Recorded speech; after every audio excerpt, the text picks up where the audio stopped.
Bonjour à toutes, bonjour à tous. Bienvenue sur ce nouvel Hangout On Air sur les campagnes shopping et les solutions d'euromarketing. Excusez-nous pour le petit retard, on a eu un petit problème technique. On espère que vous allez quand même, que vous êtes encore là et que vous allez apprécier la présentation. Donc moi c'est Miles, j'ai le plaisir d'être accompagné aujourd'hui de Vincent. Et du coup, voilà, c'est des sujets desquels on a beaucoup de questions en ce moment, des deux côtés, des côtés donc chargés de compte, des côtés support réactif, donc des solutions qui sont parmi nos plus performantes. Il y a peu de doute. Alors, si vous connaissez pas encore ces solutions, cette présentation est pour vous. Si vous connaissez déjà ces solutions, cette présentation est pour vous aussi. On espère de pouvoir générer des nouvelles pistes pour les deux types d'audience. Et donc les nouvelles pistes, éventuellement, peut-être tout simplement juste une introduction.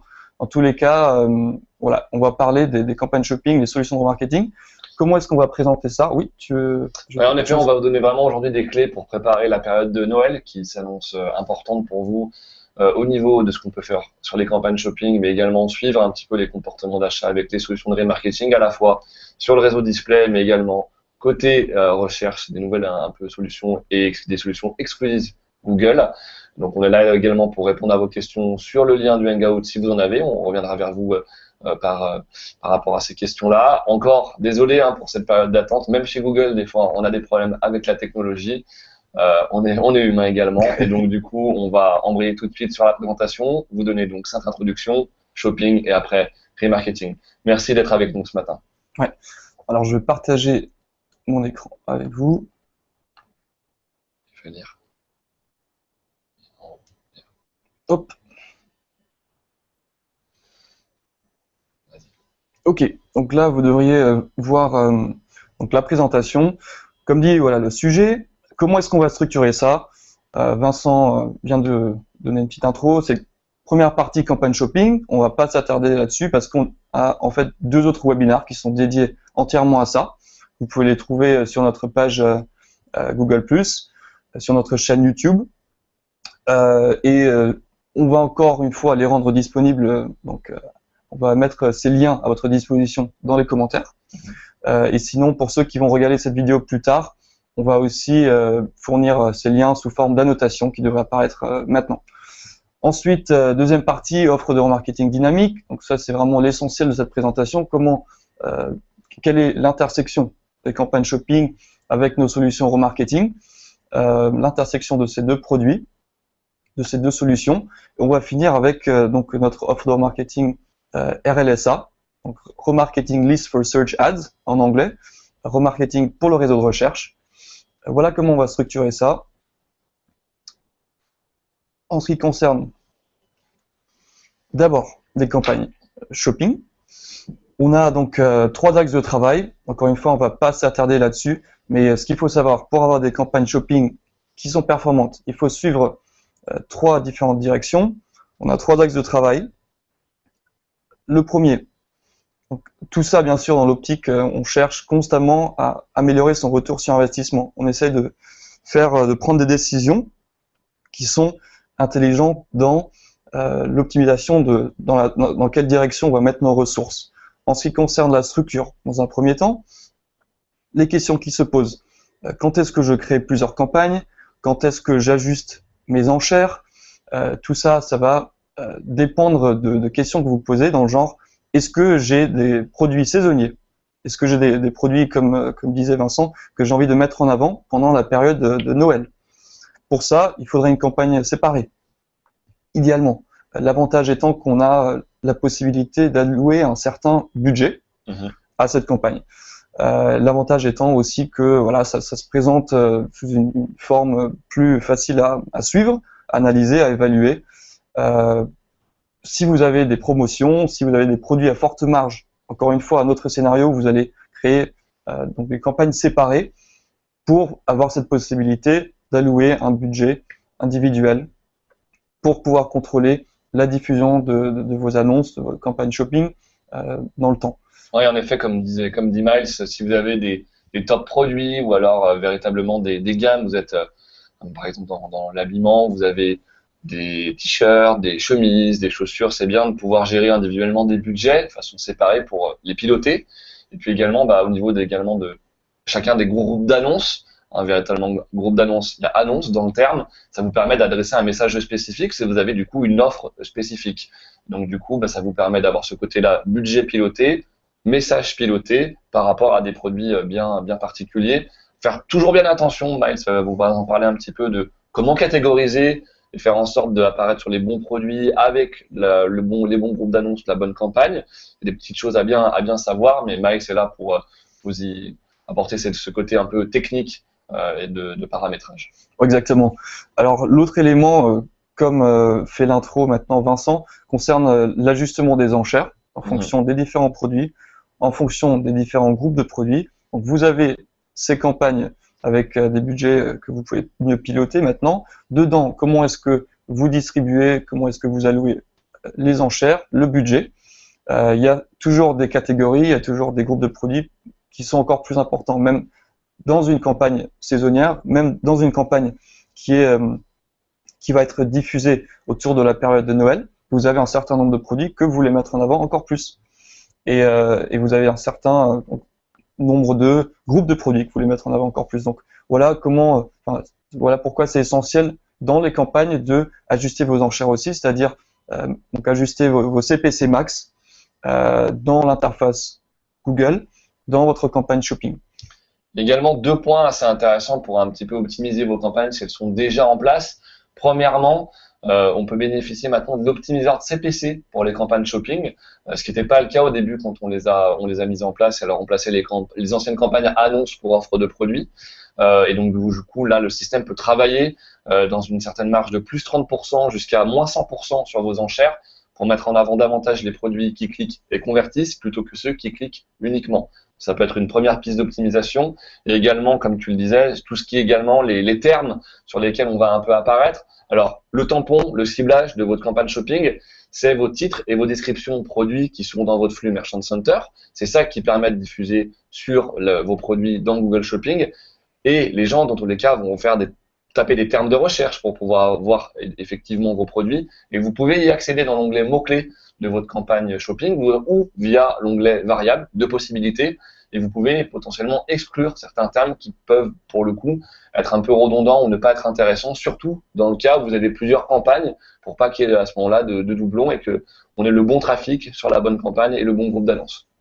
En parlant justement d'exclusion aussi de certains mots-clés, l'autre élément, une fois que vous avez une structure en place, ça va être bien sûr l'analyse des données, l'analyse par exemple des termes de recherche. Qu'est-ce que les gens ont tapé pour voir la diffusion de vos annonces? Il se trouve des fois que forcément il va y avoir des termes qui sont peut-être pas nécessairement intéressants pour vous. Il faudra les exclure. Encore une fois, c'est quelque chose qui se fait dans votre campagne shopping, dans l'onglet des mots-clés, tout en bas dans les exclusions.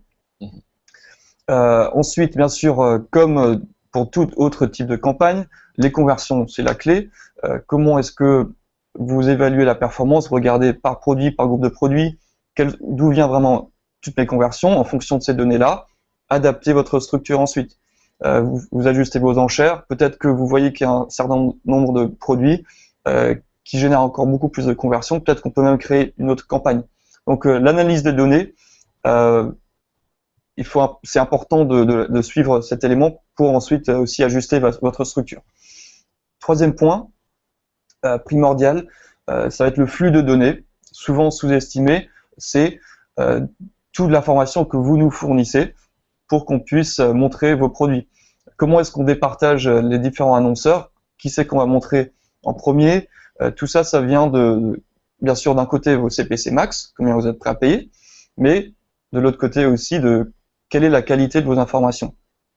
Et quand on parle de qualité d'information, nos algorithmes vont analyser vos titres, vos descriptions, tous les différents attributs que vous avez insérés dans votre flux, pour ensuite venir à une conclusion, qui c'est qu'on veut vraiment mettre en avant, et qui c'est qui va donner la meilleure expérience aux internautes, la meilleure expérience aux visiteurs de Google Shopping. Alors, quels sont les éléments clés dans le flux de données? Encore une fois, on regarde dans beaucoup plus de détails plus tard, enfin, dans les 2 autres webinaires, mais veillez à toujours nous fournir des informations qui sont précises, qui sont à jour. Importez vos flux toutes les 2 à 4 semaines, c'est ce qu'on recommande. Bien sûr, si vous apportez des modifications, faites-le tout de suite. Si vous avez des changements de prix, vous pouvez même automatiser le fait de mettre directement à jour vos flux via des protocoles FTP. Vous pouvez avoir accès à ça via le Help Center et également même manuellement. Dans tous les cas, vous changez, vous avez une offre spéciale, remettez à jour votre flux, mettez bien aussi à jour vos stocks et vos prix, parce que avec les périodes de Noël, on a des offres spéciales, mais on a également peut-être des stocks qui vont être rapidement écoulés. Et donc du coup, par rapport à ça, il faut savoir être toujours bien cohérent et bien présenter un produit valable au bon prix et disponible auprès des internautes et des acheteurs potentiels. Ouais. Et on a aussi un article, peut-être que vous l'avez déjà vu, sur le centre d'aide, qui s'appelle les spécifications techniques du flux de produits. Je vais ajouter le lien aussi tout à l'heure dans les commentaires. Essayez de regarder un petit peu quels sont tous les attributs qui sont nécessaires, obligatoires. Cela vous les connaissez déjà peut-être, mais il y en a aussi certains qui sont recommandés. Essayez de voir s'il vous manque un certain nombre d'attributs à ce niveau-là. Le plus d'infos on a, le plus de chances vous avez d'être mieux diffusé, le plus de chances vous avez de générer plus de ventes. Donc, c'est ça qu'on veut dire par utilisation des produits, des attributs produits, et des images de haute qualité. Donc, ça veut dire les meilleurs angles de prise, ça veut dire un format de 800 x 800 pixels, et surtout maintenant, avant la période de Noël, vérifier d'avoir donc un flux qui est vraiment qualitatif, où la qualité des données est impeccable. Si vous avez des produits refusés, ça peut vraiment avoir un énorme impact. Vous avez peut-être passé énormément de temps à optimiser votre campagne, mais si des produits sont refusés pour quelconque raison, ça va rien donner. Donc bien retenir, comme vous avez expliqué Miles, par rapport à ça, les 3 points: structure, au niveau du flux de données, et également ce 3e temps d'analyse. On a voulu être exhaustif par rapport à un petit peu à ce cas-là au niveau de shopping, parce que c'est la base, c'est un peu le fondement, les fondations pour pouvoir avoir une bonne présence au niveau de Google Shopping, et puis également parce que ça s'intègre avec nos solutions de remarketing, et particulièrement avec le remarketing dynamique, qui peut paraître parfois être appelé retargeting au niveau de tout l'univers du média et du web marketing, et on va vous présenter un petit peu comment cela fonctionne chez nous et comment ça s'imbrique du coup avec Google Shopping. Alors le remarketing, un objectif assez simple: de convertir les visiteurs. Les gens mettent parfois 4-5 jours. Vous pouvez d'ailleurs le voir sur vos comptes AdWords directement dans vos conversions, les entonnoirs de conversion pour les recherches, avant d'acheter directement sur votre site. Et donc ça va être très important pour voir un petit peu comment se comporte votre audience. Est-ce que les gens vont acheter directement? Oui, non. Et suivant ces pourcentages-là, vous allez pouvoir du coup adapter des stratégies de remarketing à la fois côté display, à la fois côté recherche. Également Google Analytics vous permettra d'avoir une vision un peu œcuménique sur le comportement de votre audience au niveau de tous les différents canaux, dont Google AdWords, mais également tout ce qui concerne le référencement naturel et même la part du social, pour voir un petit peu ce comportement d'achat et combien de temps généralement mettent les gens avant d'acheter vos produits. Si vous êtes également à l'export, vous pouvez y avoir cette analyse là, pays par pays. Alors, en effet, ce que je disais, 2-3 statistiques, comme quoi une visite ne suffit pas. On a 96% des internautes qui quittent le site sans convertir, 70% qui abandonnent de panier pour des activités de e-commerce, c'est très important, et 49% qui visitent 2 à 4 fois le site avant d'acheter, ce dont je vous parlais, le laps de temps avant la conversion. Alors, le chemin, je vous le redonne, le chemin un petit peu technique dans vos comptes AdWords. Vous allez dans Outils, Conversion, et quand vous êtes dans Conversion, en bas à gauche, vous allez voir Entonnoir de conversion pour les recherches, et là, vous aurez l'onglet Laps de temps avant la conversion. Et vous pourrez voir un petit peu combien de temps mettent les gens avant de convertir. Dans Analytics, c'est pareil, c'est au niveau des canaux, au niveau de l'acquisition, vous aurez également cette partie-là dans l'attribution sur le laps de temps avant la conversion. Alors, maintenant qu'on a vu un petit peu, je dirais, l'importance du remarketing, on va voir la valeur ajoutée de Google par rapport à cette solution-là, qui est en fait d'avoir un remarketing qui est à la fois via le réseau de recherche et via le réseau display, des messages personnalisés qu'on peut adapter à la fois au niveau texte pour le réseau de recherche, et moi vous expliquer comment, et au niveau display avec des messages également spécifiques, et puis une certaine transparence et contrôle, savoir où est-ce qu'on apparaît, c'est-à-dire dans quels emplacements du réseau display on apparaît, on présente nos produits côté display, et puis également comment on ajuste nos enchères et nos messages lorsqu'on fait du remarketing pour le réseau de recherche. Et quelque chose d'assez simple chez nous, un seul tag pour faire du remarketing pour la recherche, nommé, comme vous le disiez Miles, Remarketing List for Search Ads, et pour le remarketing dynamique qu'on appelle Dynamic Remarketing chez nous. Alors, le fameux remarketing dynamique, appelé parfois retargeting, c'est véritablement une seconde chance offerte par le remarketing de faire revenir les visiteurs sur le site. Alors, un petit exemple très visuel qui vous montre concrètement ce à quoi ça ressemble.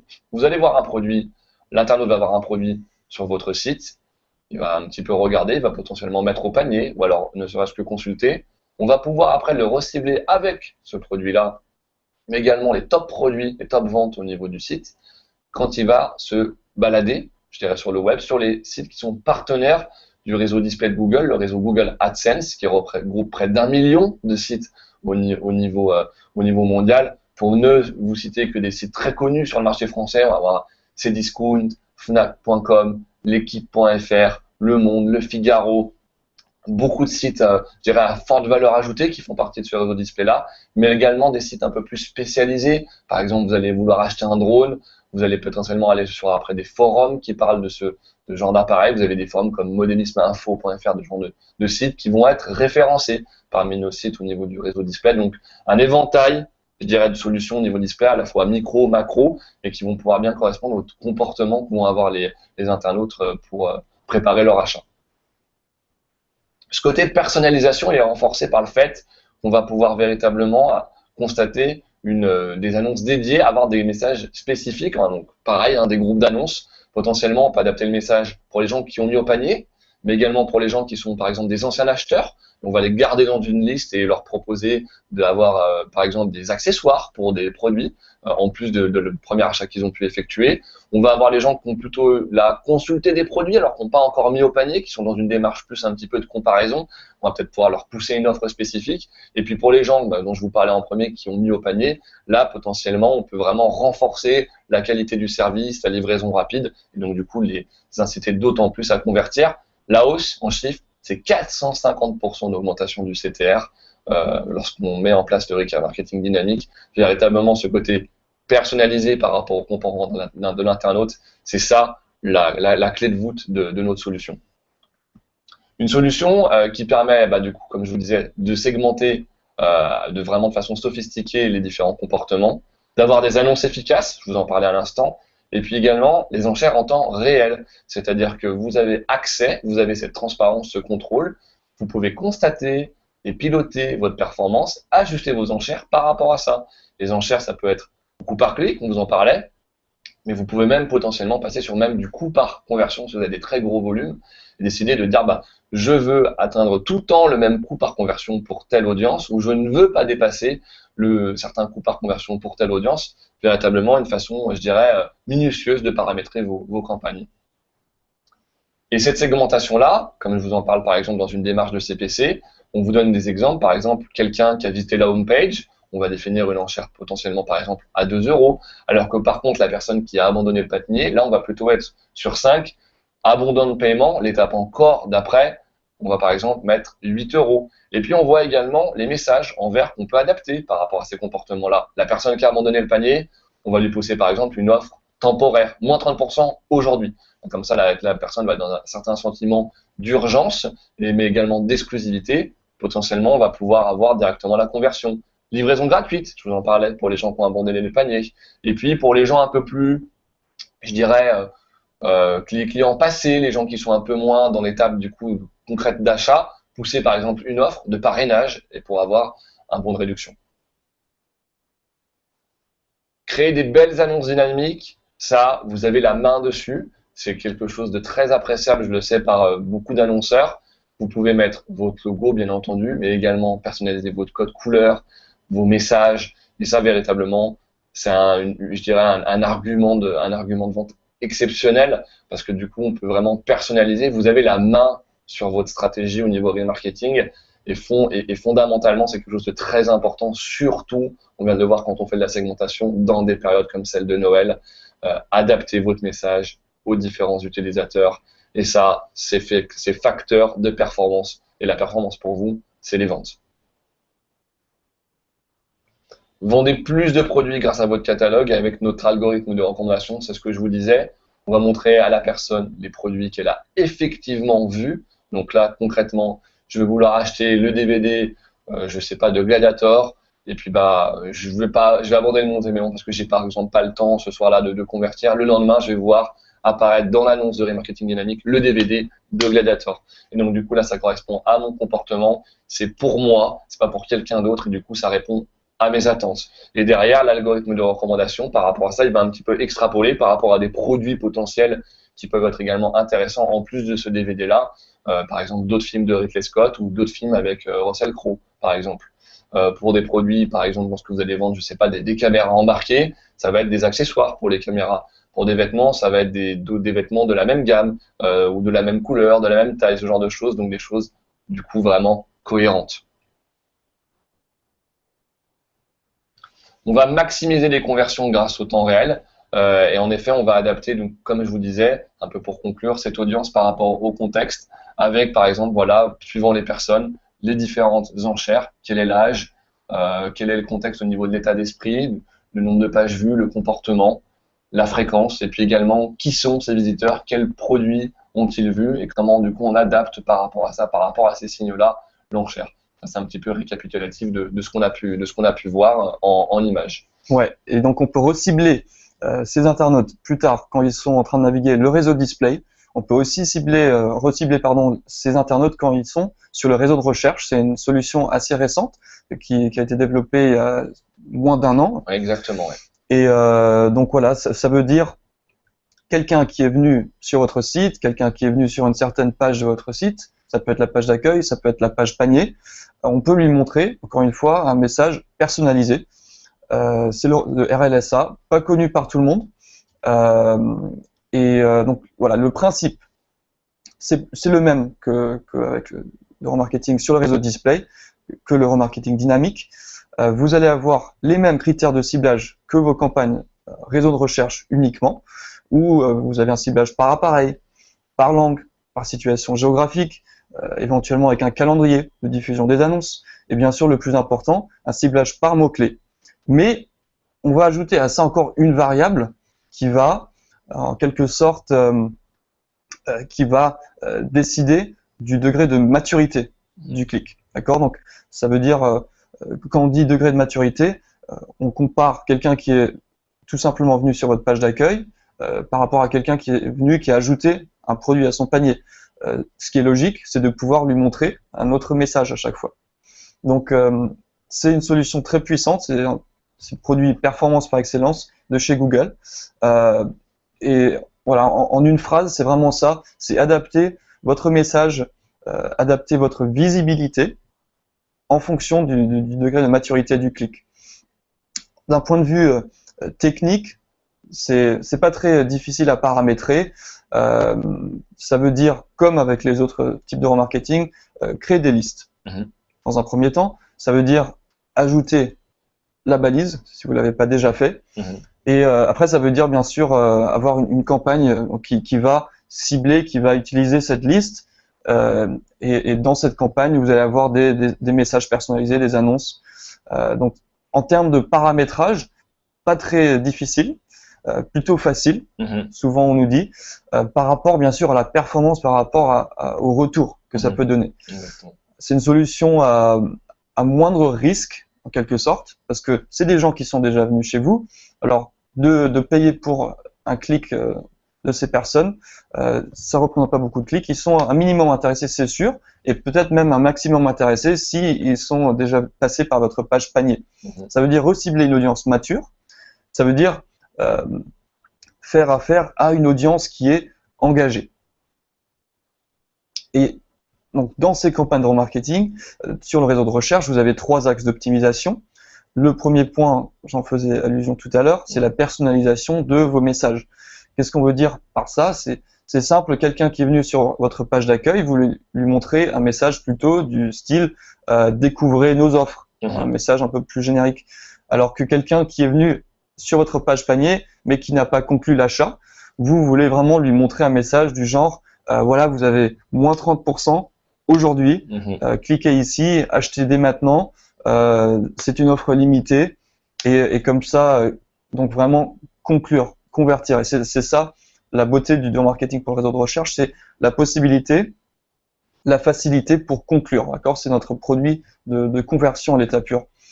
Élargir les mots-clés. J'ai oublié. Alors, l'optimisation des enchères, encore une fois, c'est logique de vouloir apparaître dans une meilleure position pour quelqu'un qui est déjà venu, qui a déjà démontré un niveau d'intérêt qui est plus élevé, qui a démontré qu'elle est plus engagée, en allant plus loin dans le processus d'achat. Donc pour cette personne-là, pour ce groupe-là, vous voulez avoir des enchères plus élevées par rapport à la personne qui a juste fait connaissance de votre page d'accueil, pour donner un exemple. D'accord? Donc la possibilité d'optimiser vos enchères en fonction du degré de maturité, encore une fois, comme je vous le disais. Troisième option, donc vous avez maintenant la possibilité d'élargir vos mots-clés aussi, dans le sens où la plupart du temps, vous vous concentrez plutôt peut-être sur une stratégie où vous priorisez le type de correspondance qui sont le modificateur de requête large et l'expression exacte éventuellement. Vous pouvez maintenant vous aventurer un petit peu plus loin. Vous pouvez essayer la requête large. La logique, l'argument bien sûr étant que c'est des gens qui ont déjà montré qu'ils sont intéressés. Et maintenant, on a cette possibilité d'essayer de générer plus de trafic, de partir dans une direction de volume. D'accord? Alors, en effet, c'est une multitude d'options un petit peu possibles, ce que vous expliquez, Miles. Suivant en fait cette segmentation-là, on va pouvoir avoir véritablement des messages très différents et gagner véritablement en proportion de clics matures.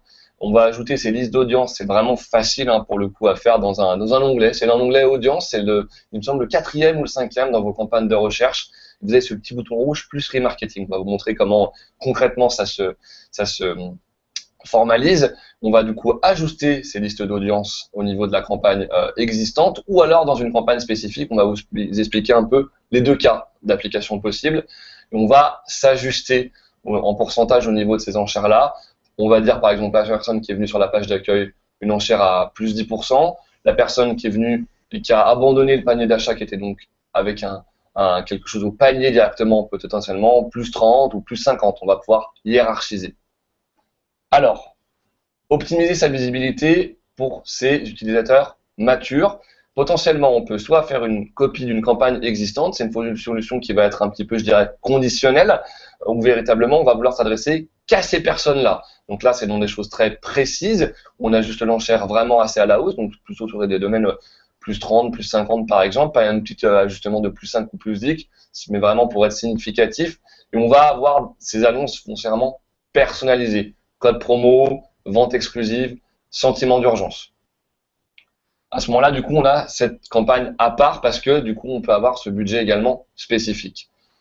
Simplicité d'intégration au niveau de l'onglet audience, ce dont je vous expliquais, plus remarketing, le bouton est désormais en rouge, tout va très vite chez Google, avant c'était vert, maintenant c'est rouge, et très facilement, on peut ajouter ces listes d'audience qu'on retrouve qui sont en fait les listes que vous avez, dont vous bénéficiez également pour le remarketing côté display, et que du coup se rajoute automatiquement directement au niveau de ce bouton-là.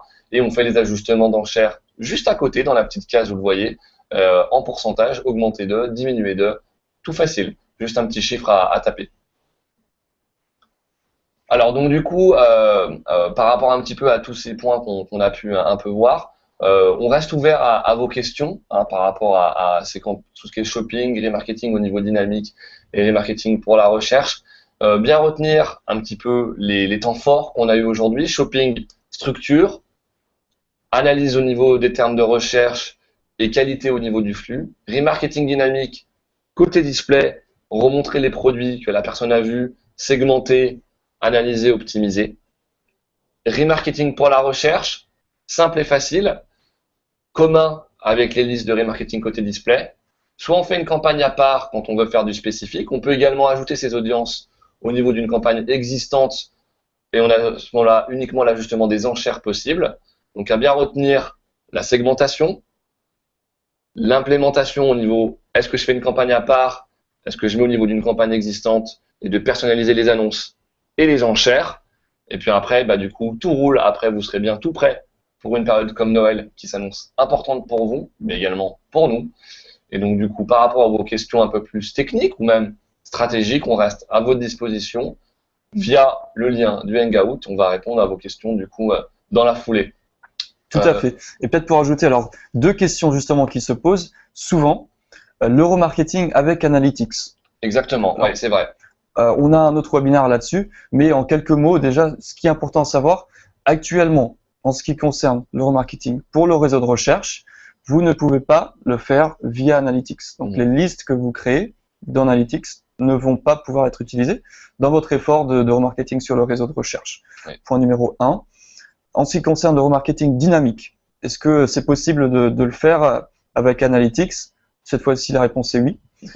Et peut-être encore une autre question que j'ai très souvent, oui. C'est tout simplement, en ce qui concerne la configuration, combien de personnes faut-il sur une liste de remarketing pour pouvoir diffuser sur le réseau de recherche? La réponse, c'est 1000 personnes, d'accord? Alors que sur le réseau display, c'est 100 personnes.